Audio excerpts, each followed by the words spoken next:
Azat. Azat. Ha.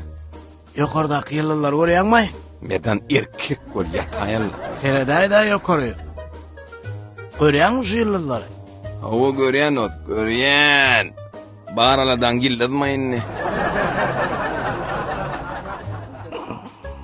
Aman. Aman. Ölü yaliyat yalıp yatırma. Aman. Aman yukarıdaki yıldızlar görüyor musun? Ben seni göremok yıldız. Nereden göreyim ay? Aman oynatma yok. Sereday yukarı. Ey, iç ağır oldun ay. Hava gördüm ne am oldu? Ateş.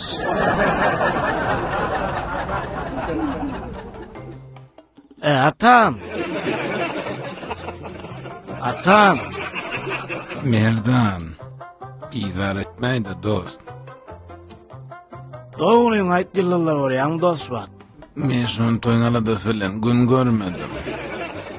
Yıldız nereden göreyin men? Atasan gözün bile göray da.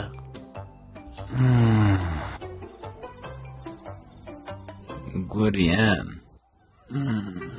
Indi gayret et yatany. Mekan.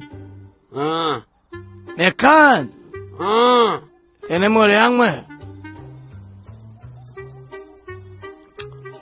Mene sumat lampa görüyen o. Nereden geldi bu lampa? Sındanım görüyor mu? Hava, ne mi görüyen? 100% görüyor mu mekan? Hava görüyen o. Hava ne mi? Merdan yıldız bile ne misin var yatarlı o. Oy. Oğlunlar pala toğrulup dur.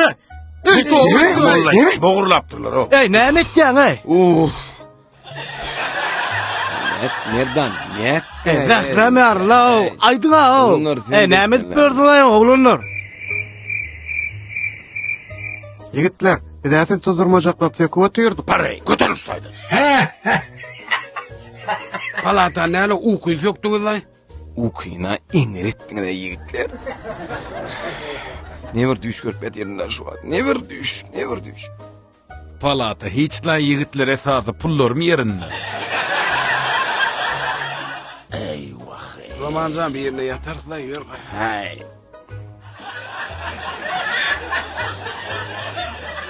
Yukarı hilli hizmet, balyalı tagamlar, gögünün ötüryen güzellik, arassaçılık ve halallık bularım barsı paytağıt toy hizmetine cemlene.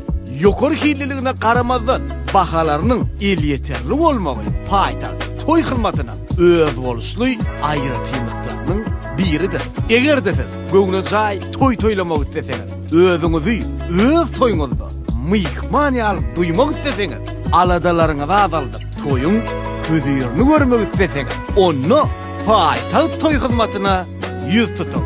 Çünkü sizin rahat toy toylamanız kepillenirken paytaht toy hizmetler.